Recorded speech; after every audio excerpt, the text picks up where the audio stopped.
how do you think about this tech getting access to data, or in terms of the tech-enabled strategy? Where's the data coming from at the moment? If they've got 4 advice requests that they need to get in quickly for clients, they can actually do that in half an hour. What feature that you've built have we not talked about that you think is exciting for advisors over the next few years? Good afternoon and welcome. We are at episode 107 of UncommonCents. I'm your single host today, Dean Holmes, joined with Matthew Esler from Padua to talk today a little bit about what we're calling, or Matt's calling more than me, the advice journey, and just reimagining what we're talking about today in terms of an advice platform. And this is not about a wrap account or investments, but more about how we're thinking about the entire end-to-end journey of financial planning. And Matt, welcome. Thank you for spending your time with us today. My first question for you, which this is the only question I've warned you about, and only 3 minutes in advance anyway, but can you tell us a little bit about what Padua did do in the past, which people may still think you do, and then how would you describe your company as it is today, about what Padua actually does today and what Padua will do in the future? Yeah, and Dean, thanks for having me on UncommonCents. A little bit upset that it's taken 107 episodes to get here, but there's a long queue, mate, but welcome. Exactly, you're a popular guy, that's for sure. Look, yeah, Padua kicked off in 2013, and we started the business with data in mind. So certainly data was at the forefront of our thinking, but effectively we set the business up as a tech-enabled services business, which was effectively looking at both transition management services, so working with platforms and investment managers to move a book of business, say a client's book of business, into a platform or an investment manager, and also working with advice firms and licensees around paraplanning, or as advice generation, as we call it now. So we always wanted to have those services as part of our business. And when you're setting up a tech-enabled services business, you start off with the humans, the service element up here, and the tech is down here. And eventually the tech gets better and better, of course. And we're now at a point where we're really looking at how do you make that advice generation end to end, the advice portal, we call it, most efficient, most integrated, trying to create as much engagement for advisors and their clients as possible. And also really honing in and focusing on compliance, because I think that's a key area that advisors and licensees have struggled with quite a lot, but making that as efficient and as effective as possible.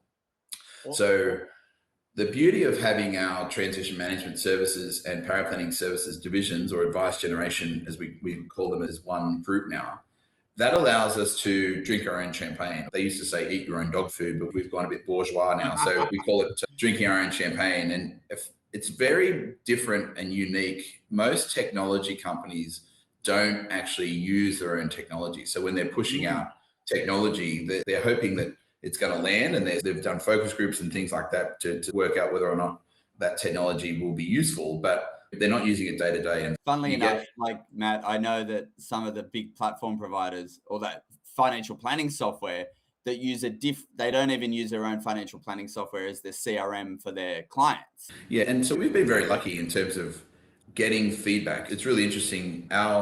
Our staff are very keen to provide feedback, much more likely to provide feedback than clients and advisors and licensees and platforms even. Yeah, they've got no problems telling me how good, bad, or indifferent they think the technology is, which is good, because you need that feedback, and that allows you to iterate and adjust and keep building and getting better and better as you move forward.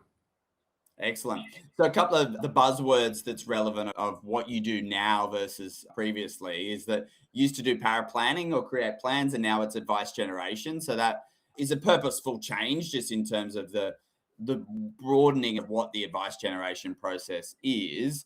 And then starting with this tech-enabled platform, which has obviously changed over, I'm sure, over the last 12 years in terms of what it is. But how do you think about this tech getting access to data, or in terms of the tech-enabled strategy? Firstly, where's the data coming from at the moment? What's been some of the challenges with getting proper data as opposed to trusting advisors to type on keyboards? Yeah. Historically, data has been either manually entered in by advisors or their support staff, or utilizing API connectivity. And we've always focused on the middle segment, which is the advice generation and the quality assurance piece. And what has happened over the last 18 to 24 months is we've shifted left to getting into more of the pre-discovery and discovery. So helping advisors capture that data in the most efficient way. And the most efficient way for advisors is not having to key any data in at all. Yep. And so we've done some really cool acquisitions on that side and also on the other side of the equation. So once the advice has been generated, then looking towards the engagement piece, and then looking towards the compliance element. And then at the very end of that process, moving into cold storage. So making sure that from a cyber perspective, you're completely secure when you're offline. So what we did in last year, 2025, we acquired some fantastic companies. So we acquired Wealth Data, which is Colin Williams' business. That's a business that looks at superannuation, self-managed super fund, and advisor licensee data. We also acquired a fantastic open banking capability called WealthX. And WealthX was founded by a guy called Clint Howan. He was the founder of Hero Broker before that, so it's not his first rodeo. Yep. Similar to my situation, having founded or being one of the founders of Midwinter previously. So knew that he'd been through that before, and this was his second go. But he had actually built WealthX open banking capability specifically for mortgage brokers. And when I saw this capability, I was absolutely amazed at how good it was. It's direct application for financial advisors. And then we acquired an awesome business. In fact, I've got the shirt on here, Instant AI. We've rebranded that now Wealth AI. So we've got Wealth Data, WealthX, Wealth AI. And Wealth AI was founded by an awesome, he won't mind me saying this on here, I don't think, but he's an absolute genius, Josh Graham. He actually presented at the South by Southwest conference in Sydney recently, talking about ensemble LLM capability and aggregating LLMs together to get the best outcome. So he's got a really broad background. He was actually MTV voiceover guy for quite a number of years. So he's got a background in media and voiceover, and he's also got this great technology, AI, LLM background. And so he's built this awesome tool that allows us to spin up video ROAs, video. And when we showed this to the platforms, they was, wow, that's incredible. What about member statements? So now we're looking to build member statements for all the platforms and industry funds. And then we showed it to a bunch of the fund administrators, some of the really big fund administrators that look after thousands of investment managers and companies on the both listed and unlisted companies. And they're now looking to use that video capability and voiceover capability to generate their fund profiles, their quarterly reports, their market updates, and all that sort of stuff. So we're almost becoming a media business in a sense with that capability, which has been absolutely incredible. Cool. So there's a few acquisitions as part of the Padua strategy, and I suppose it's all about putting this business in order, or what we want to talk about today about the advice platform. So you've given us a couple of kind of slides to share. For those people walking around and listening to us, they'll have to check this out later. We'll put it on the LinkedIn page as well through here. But this particular slide that I think will pop up on the screen here, Matt, as one of them, maybe we'll go, we might start at the fourth one, although this is your show and my show and your slides. This is definitely an example of what we're thinking about in terms of the advice journey overall, in terms of making sure that we're taking clients from where they are today in that first interaction, removing that first interaction and putting technology at the front of the process a little bit more. Sorry, it's just taking a little bit of time to load there. So taking the front end of that process in terms of pre-discovery all the way to the end. And this, obviously, some of the acquisitions that you have done is actually helping this. And so, Matt, at a high level, just that top part of the chart here about those three boxes, this is where you've expanded how you are proposing to help financial advisors all the way at this pre-discovery process. Yeah, and it looks complicated in terms of the number of stages or steps in that process. But effectively, if you break it down into the three, you've got the pre-advice engagement and discovery at the start of the process, and then you've got advice generation and quality assurance in the middle. And then at the end, you've got the advice, engagement, implementation, and compliance. And this is just focusing on advice. And this is the key to understanding what we're trying to do with this modularized advice portal for advisors and licensees. And effectively what we're doing is saying you can actually pull data in from platforms and CRMs, from existing apps that you're using in your business and into that pre-discovery phase. In pre-discovery, we're now using WealthX, which is open banking. So that's pulling income and expenses, property valuations, mortgage data directly into the client portal. Yep. And we're also using Steve AI. Steve's actually my dad. We've immortalized his wonderful voice as an agentive AI.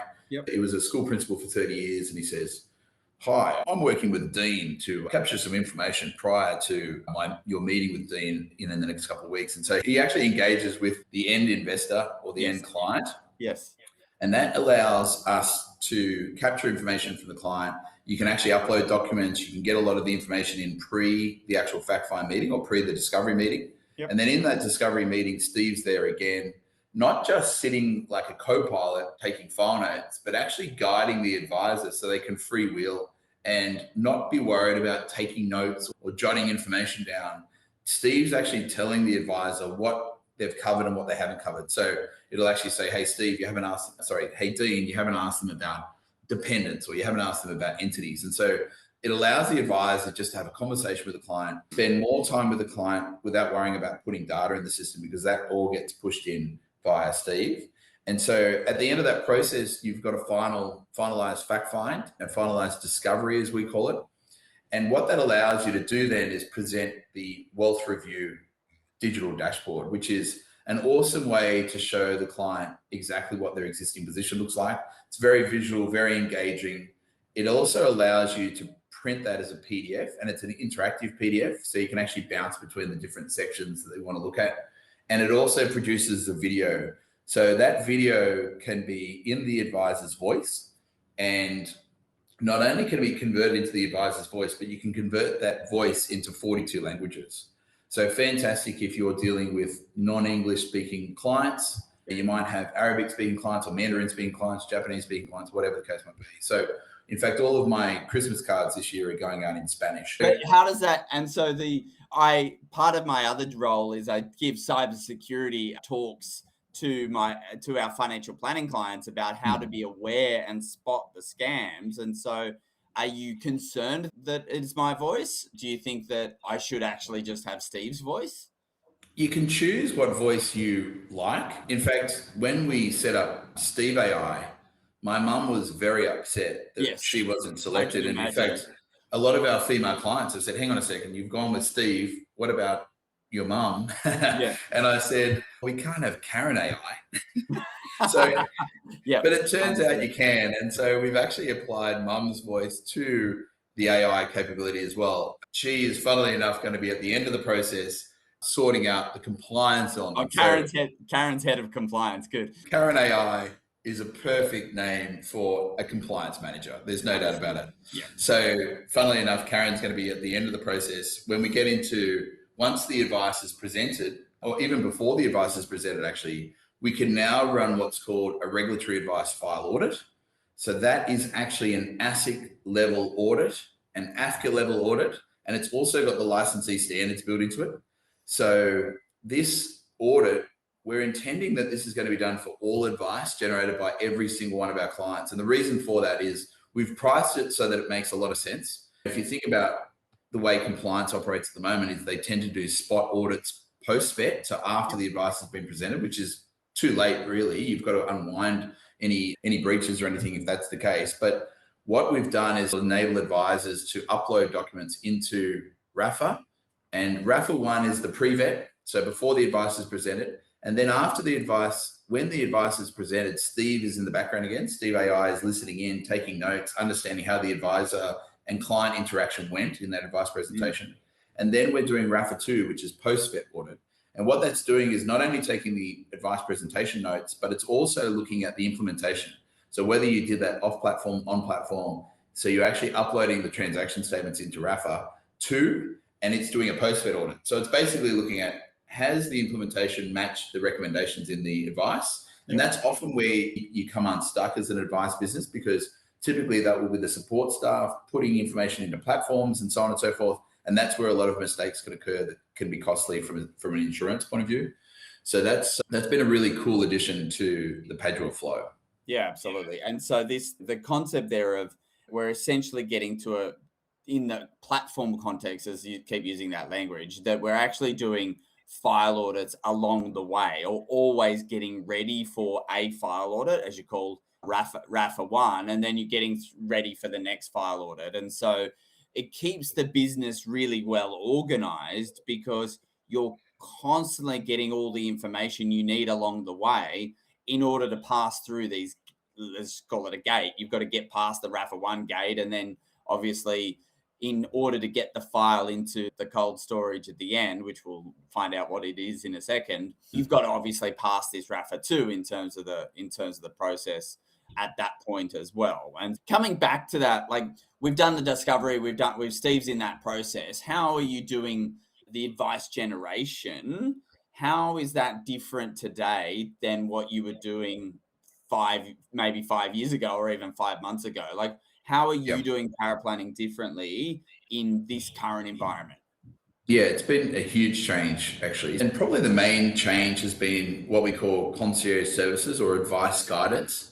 So we used to get our clients to input their strategy recommendations into what we called recommend. So it was a software capability that was basically a paraplanning request form, let's put it bluntly. And that has changed because now what we're doing is we've got advice guides at the front of the process that are engaging with the advisors. And so what happens is the advisors book in a meeting with their concierge manager or their advice guide.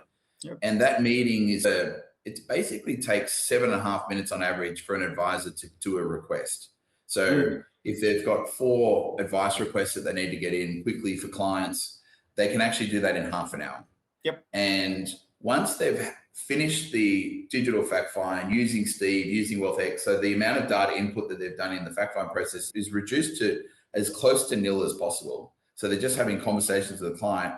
Then they have this 7.5 minute conversation with an advice guide, and that's the end of the process for the advisor. They don't have to do anything more. So the amount of time that they can spend in front of clients increases dramatically. In fact, that's why we talk about the road to 300 clients. You would have heard Neil Younger from Fortnum talk about how he wants to take his advisors from 100 to 200 clients. We're actually moving 300 to 500. We're way beyond that. And the reason for that is typically in an advice firm, an advisor spends 20% of their time with clients and 80% doing all the admin around that.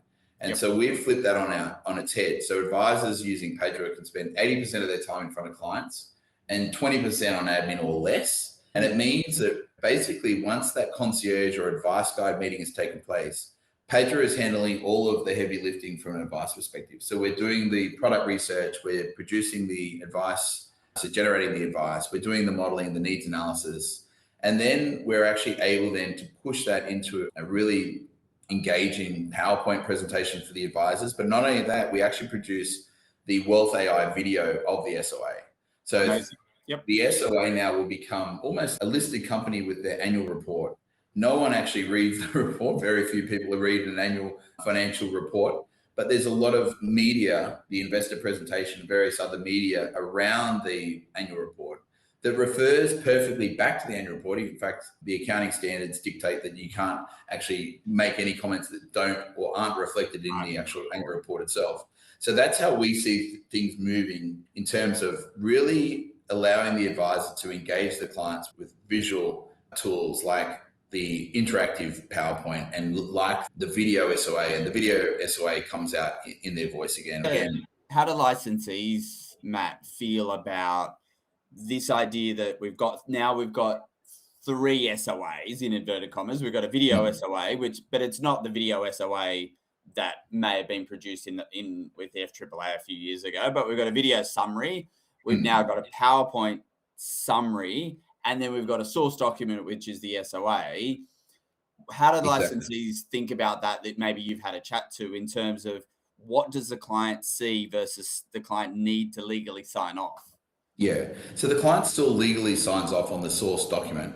But what the presentation and what the video are doing is helping the client better understand and absorb what the advisor is recommending and how it's going to impact their financial situation and how those recommendations match the goals and objectives. And the digital dashboard, being able to show the existing state and then the recommended state, and then the delta is basically the cash flow and capital differences between those two. Being able to show that in a really visually engaging way is something that advisors, it's basically showing the value of advice, and they haven't been able to articulate that very well in the past.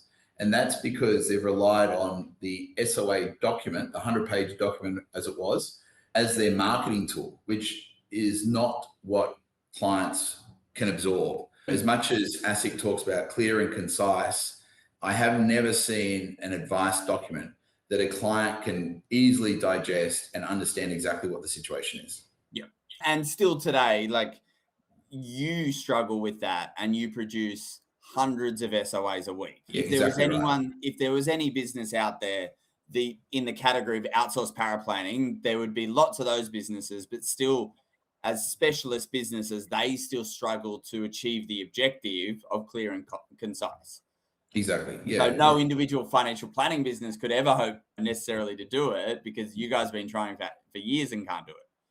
Yeah, and it's getting better. So the advice document itself is getting better and better, but I'm seeing a bunch of these feature apps that pop up that are saying we're going to be able to AI and SOA out. The problem with those tools is that they're talking about the old analog SOA, and we've moved beyond that to going fully digital, fully dashboard, and that is a very different proposition. It's a far better way to articulate the advice. The client is also, because we're tracking exactly what sections of the advice they're in, you understand things like what components of the advice they're most interested in, what parts they haven't gone in, and that allows the advisor to tailor the discussion around that.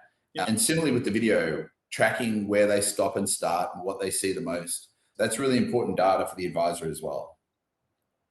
Understood. And so if I go back to that image of some of the challenges of stitching all the world together, like financial planners get convinced by the bright shiny toys and swap and change and bring toys into their business constantly, and each of those individual toys offer to solve a small pain point in their individual businesses.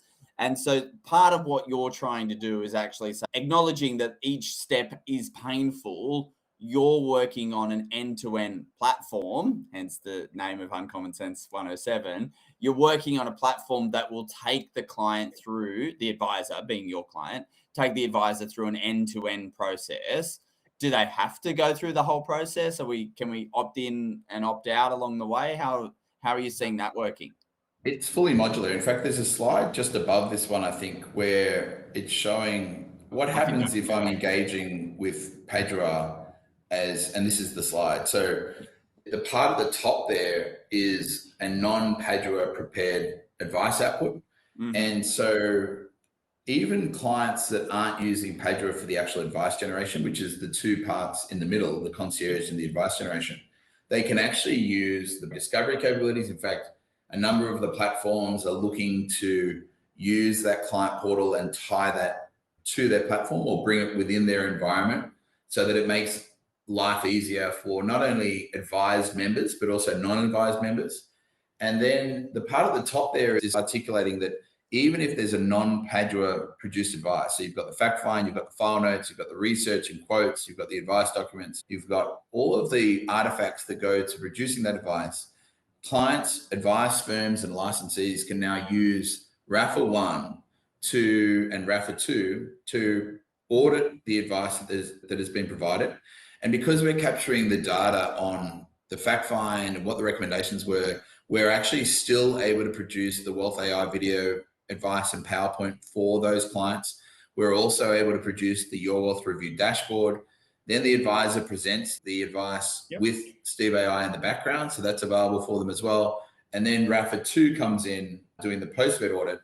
And then all of that data can still be pushed into the platform. So even if you're not using Padua's advice generation team to produce the advice, you can still utilize these capabilities as a modularized, whatever modules you want, you can pick up. Yep, understood. And the going through this audit stage, whether you mentioned something to me, which was quite interesting, just trying to signal your confidence in the quality of the audit. That's still the case? Look, the quality is incredible, and you can see why we're able to get it to that level of quality, because you can see the blue columns there, the post-discovery, post-concierge, and post-advice generation. You'll actually see 3 more quality assurance stage gates before we even get to the regulatory advice file audit. In fact, the first one, Aqua 1, is looking at, has the advisor completed the fact find to a point, and the file notes have all been completed properly, to actually make recommendations. Like, are you ready to make recommendations? The second one, Aqua 2, is looking at, have we got all the information we need to actually produce the advice? And then the third one, Aqua 3, is actually doing a quality assurance check on the actual advice document itself. And interestingly, that is looking at about 60 data points across the advice output itself, the SOA, the ROA, could be a wholesale financial plan or a review document. When you get into RAFA, it's actually looking at 2,000 data points. So this is an ASIC level audit, and it also encompasses all the AFCA guide, and it's also incorporating whatever licensee standards you have. And we're making that dashboard available for licensees and licensee owners and the advice firms themselves. So the advisor can actually go in there and upload those documents. And even if they haven't used Padua to do that advice, they can use that RAFA. Obviously, by using Padua through that flow, the chance of you being less than 100% is minimized, but you can still use that capability to uplift and make sure that from an ASIC audit perspective, an AFCA perspective, and your licensee standards have been adhered to. And it basically says across the 15 key issues that it looks at, it's telling you what the issue is and what you can do to remedy that situation. So it's actually guiding the advisors, and using that capability, advisors will be definitely more compliant, but they'll actually be learning what things they need to do to ensure compliance going forward. So that's been really helpful. And I see this for self-licensed firms needing to have a solution like this, because generally speaking, they don't have compliance departments, or they're not resourced in that way, because maybe it's an AFSL with one or two advisors. This is a tool that's actually making sure that they're ready for an audit, that every file is ready for a theoretical ASIC audit all of the time. I know that if ASIC knocked on the door of any AFSL, I think you've got 5 days to respond to that request for information. And that's almost impossible if you're a small AFSL, and ASIC are going to knock on a variety of different AFSL digital doors going forward, not just the large ones. Yeah, and interestingly, they'll typically ask for a certain number of files. With those licensees using Padua and following the bouncing ball all the way through this process, they'll actually be able to say to ASIC, which file would you like? We've got every single file of every single piece of advice that we've ever produced within this environment. So we're actually moving that stuff into cold storage. But to get that out of cold storage, if ASIC came and said, we need to see X number of files, or files for certain advice types, or whatever the case might be, you can actually retrieve that out of cold storage very quickly. And it's cheap to do that. So what's cold storage? I hinted at it earlier. It's maybe it won't be the most exciting thing about today's chat, but what is it, just in 100 words or less? Everyone talks about cybersecurity. So cold storage is literally taking it offline and removing it from the cyber environment completely. So there's various capabilities that you can use from a cold storage point of view. We're using AWS Glacier, but effectively they're taking it offline and putting it in hard drives and burying it in the ground. So it's very difficult to have a cyber attack if you're actually not online. Okay, understood. So if I was to take us back maybe 20 years ago, I used to export things to a floppy disk and bury it in the ground. Correct. It's a very much more sophisticated version of that. Correct. Exactly right. It's a more sophisticated version of the old USB hard drive that we got into your laptop. Yep. We started getting into gigs, and then it all disappeared. Yep. Understood. And the cybersecurity importance is key there, just with the volume of data that you're jointly responsible for, or perhaps totally responsible for, just in terms of plugging into Padua. You've actually got now the most amount of data equal to financial planning businesses on a client situation. That's right. And because by law we have to keep that data on file, the last thing that we want to do is push that back into Xplan or push that back into whatever CRM the advisor is using. So then Xplan or that CRM have to also hold that data for 7 years. So rather than both of us doing that, we're like, the source of truth is Xplan. So we're now going to go cold storage or whatever the source, whatever your CRM source of truth is. Yep, understood. And yeah, day to day, we're not having to call on that cold storage because we're using Xplan or the like to pull the data together. Exactly. Cool. What feature that you've built have we not talked about that you think is exciting for advisors over the next few years? Probably the most exciting new development that Padua has been working on and releasing as we speak is the new client portal. So this brings together, so we basically had an environment called Home, and that was really an advice portal. And what we've done now is move to the left and created a client portal for advisors. So that is really cool because you can actually upload your fact find. It automatically converts a PDF fact find into a digital version of your fact find. It creates your own branding and colors so that clients can actually see that. You can actually connect WealthX to that capability. And Steve AI is sitting within that client portal. And it also contains our data room where advisors and clients can interact, get documents signed. They can interact in terms of notifications and messages and whatnot. So that client portal is, I think, going to be the next big thing in Australian financial advice. Yep. And the reason for that is that we've really been conscious of advisors don't want to pay for unnecessary tech. And I actually call the tech stack terminology has been a thing that's been talked about for quite some time. I actually call it tech stack, expense stack. The tech stack is really an expense stack. Yeah. Advisors are lumping technology on top of technology that doesn't interact with each other. And it really becomes an expensive proposition for advisors. So what we've done with the client portal, which includes the digital dashboard, it includes the WealthX, is we priced it with the advisor and their client in mind. So we're actually charging $1 per client to access the portal per month. The same for the digital dashboard, $1 per client per month, and the same for WealthX. So for $3 per client per month, incredibly affordable for advisors. Yeah. You're basically getting some of the latest and greatest technology, and you're basically reducing your fact find time to nil, but you've got your own digital fact find that's perfectly customizable. It's customizable to your licensee's requirements, but also your advice firm's requirements. And it basically enables you to start that advice journey without really spending too much money on file note taking applications, which can cost sort of $150 to $300 per advisor per month. They're quite expensive.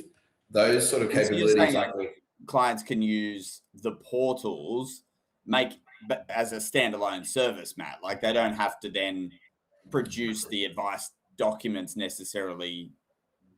Correct.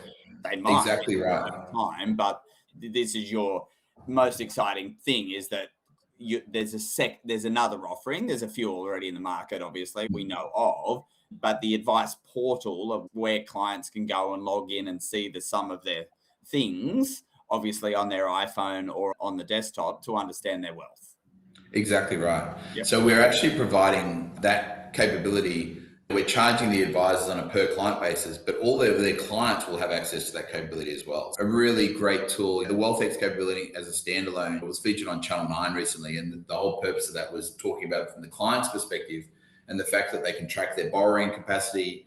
The advisors can actually get and send notifications to clients when they've gone, their LVR has gone below 50%, or they've suddenly come into some cash. So their cash flow has gone above 25,000 or whatever. The advisor can actually set their own alerts and set their own notifications. So it means that you're constantly engaging the client throughout the year rather than just on review. Quite often a client will come in and the advisor will go, I didn't even realize you got an inheritance of 500,000. You've already spent half of it on the pokies. Yes, you're absolutely right. The new world is that clients are expecting us to be on top of their financial situation at all times. And quite rightly, it's not the client's fault that our systems aren't dynamic enough to keep up to speed with the client's world. Exactly right. You go, it's not the client's fault the data feed doesn't work, or it's not the client's fault that we can't see their bank account. We run into this all the time, that clients expect us to know what's in their bank account. They're almost surprised that we don't know, even though there's all these brick walls, obviously, to find it out. But improving that access to the information is key, and making sure that the clients and the advisors are seeing the same piece of information. I think that this balance sheet reporting is really valuable and important for clients. I think that sometimes the budgeting, like CommBank, as they've got 1 in 4 customers with CBA, they're going to be maybe better, Matthew, over time at doing a budget for clients, because they just have such an amazing rich database, and they have every spend, but also the income on the other side in the businesses. They got a lot of data. But I think this ability for you to be able to bring together 3 different banking locations, as well as investments and property and the wealth, gives you the one view of their entire wealth. Exactly right. And a lot of the things that will change, I think, before it was all about API connection. I think that ability to digest data, or ingest data, I should say, is going to become easier and easier. And we're seeing that quite a lot already. And we do a lot of analysis, book analysis for platforms. They're complex analysis.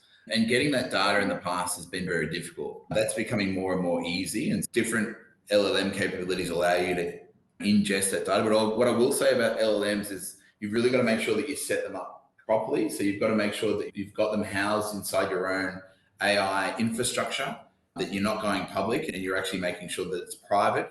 And you've also got to make sure that you're using them in the right way. A lot of people stretch an LLM too much. It's really about using LLMs for microscopic parts of the process, and then creating the ensemble where one connects to another, and then a third checks those two.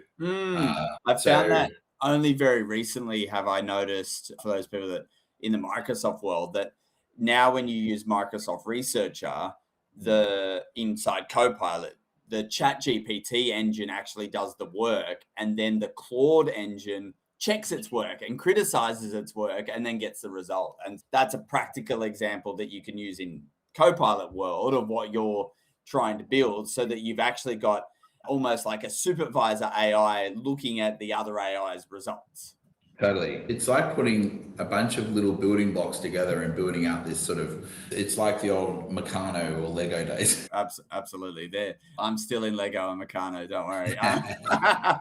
That's been awesome, Matt. So we've reached our time limit of advice. Yeah, thanks for having me, Dean. I really appreciate the chat. Our attention span is 40 minutes at a maximum. I appreciate you spending the time to give us a little bit of update on how Padua is different to what people might have thought in the paraplanning back end days, of course, but this idea that you're championing the advice process and actually going, how can we improve each step of the process? And I would very much love to interview Matt once you find the advisor using your platform with 500 clients. Let him or her be the next possible guest on UncommonCents. So that would be great. There's episode 108 right there. Yeah, well, if it exists now, send them through. But we have a saying of future truth. Maybe it's future truth today, but I absolutely agree that we have the capability of serving more clients per human advisor. And this is an example of how we can think about doing that in the future. So thanks for sharing and spending some time with me. Thanks, Dean. See you soon. See you soon. Bye. Bye.